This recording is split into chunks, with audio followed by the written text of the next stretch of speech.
George Washington's inaugural address on April 30th, 1789. Fellow citizens of the Senate and the House of Representatives, among the vicissitudes incident to life, no event could have filled me with greater anxieties than that of which the notification was transmitted by your order and received on the 14th day of the present month. On the one hand, I was summoned by my country, whose voice I can never hear but with veneration and love, from a retreat which I had chosen with the fondest predilection,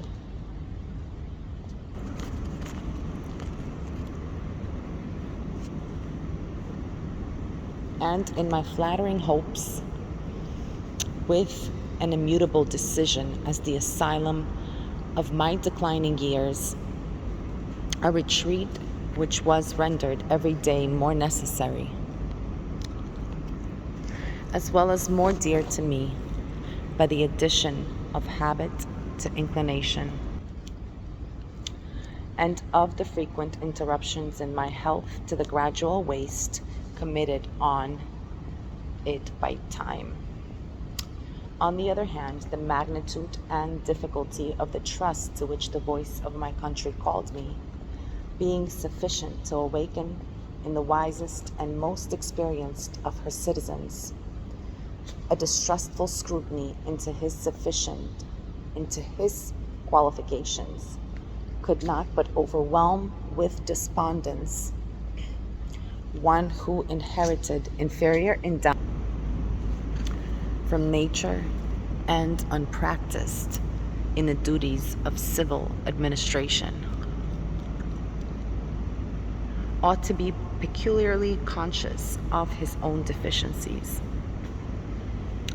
In this conflict of emotions, all I dare ever is that it has been my faithful study to collect my duty from a just appreciation of every circumstance by which it might be affected. All I dare hope is that if, in executing this task, I have been too much swayed by a grateful remembrance of former instances,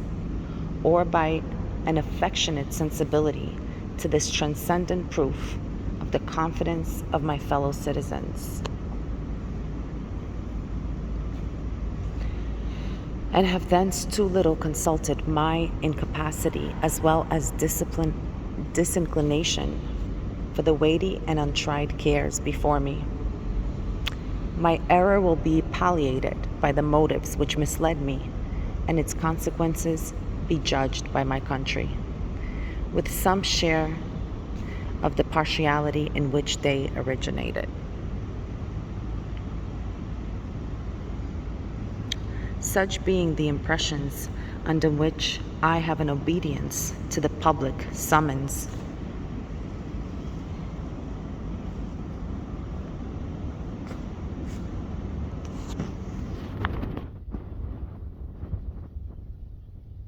repaired to the present station, it would be peculiarly improper to omit in this first official act my fervent supplications to that Almighty Being who rules over the universe, who presides in the councils of nations, and whose providential aids can supply every human defect, that his benediction may consecrate to the liberties and happiness of the people of the United States a government instituted by themselves for these essential purposes,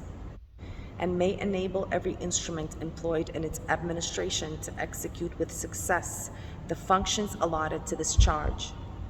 In rendering this homage to the great author of every public and private good, I assure myself that it expresses your sentiments not less than my own, not those of my fellow citizens at large, less than either. No people can be bound to acknowledge and adore the invisible hand which conducts the affairs of men more than the people of the United States.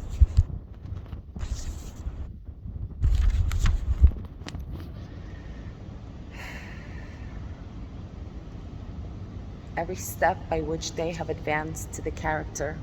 of an independent nation seems to have been distinguished by some token of providential agency. And in the important revolution just accomplished in the system of their united government, the tranquil deliberations and voluntary consent of so many distinct communities from which the event has resulted cannot be compared with the means by which most governments have been established without some return of pious gratitude, along with an humble anticipation of the future blessings which the past seemed to presage. These reflections arising out of the present crisis have forced themselves too strongly on my mind to be suppressed. You will join me, I trust, in thinking that there are none under the influence of which the proceedings of a new and free government can more auspiciously commence.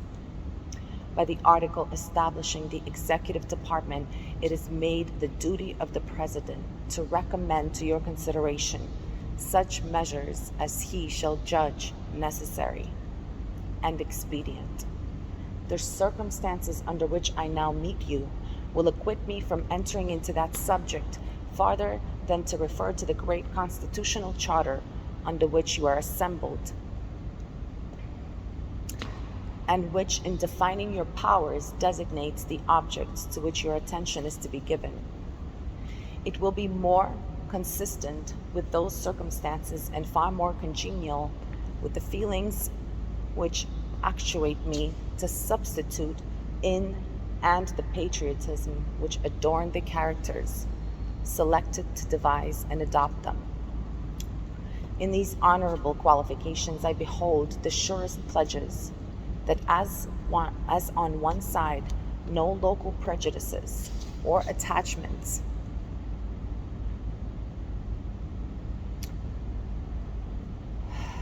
no separate views nor party animosities will misdirect the comprehensive and equal eye which ought to watch over this great assemblage of communities and interests. So on another, that the foundations of our national policy will be laid in the pure and immutable principles of private morality, and the preeminence of a free government be exemplified by all the attributes which can win the affections of its citizens and command the respect of the world. I dwell on this prospect with every satisfaction which an ardent love for my country can inspire, since there is no truth more thoroughly established than that there exists in the economy and course of nature an indissoluble union between virtue and happiness, between duty and advantage, between genuine maxims of an honest and magnanimous policy and the solid rewards of public prosperity and felicity. Since we ought to be no less persuaded that the propitious smiles of heaven can never be expected on a nation that disregards the eternal rules of order and right, which heaven itself has ordained, and since the preservation of the sacred fire of liberty and the destiny of the republican model of government are justly considered as deeply, perhaps as finally staked on the experiment entrusted to the hands of the American people. Besides the ordinary objects submitted to your care, it will remain with your judgments to decide how far an exercise of occasional power delegated by faith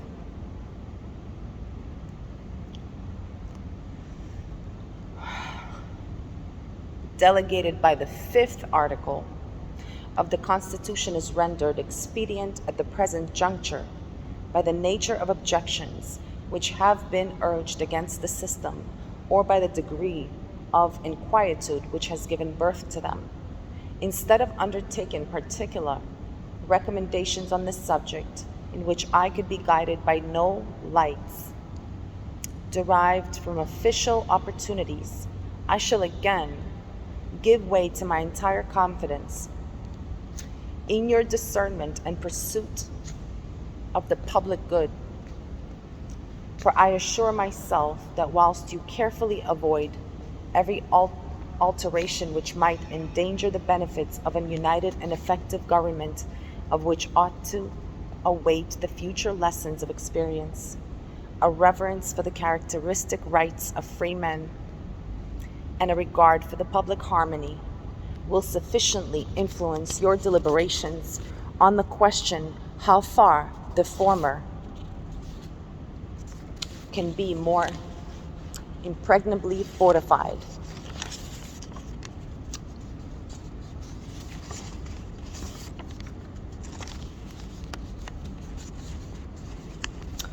Or the latter be safely and advantageously promoted. To the preceding observations, I have one to add which will be most properly addressed to the House of Representatives. It concerns myself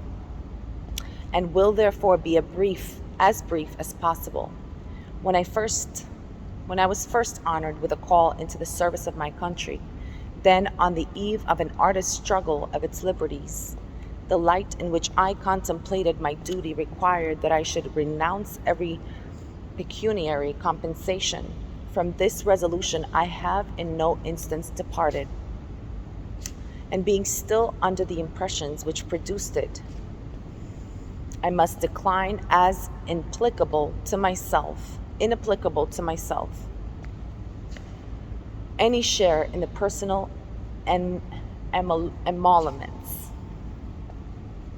which may be indispensably included in a permanent provision for the executive department,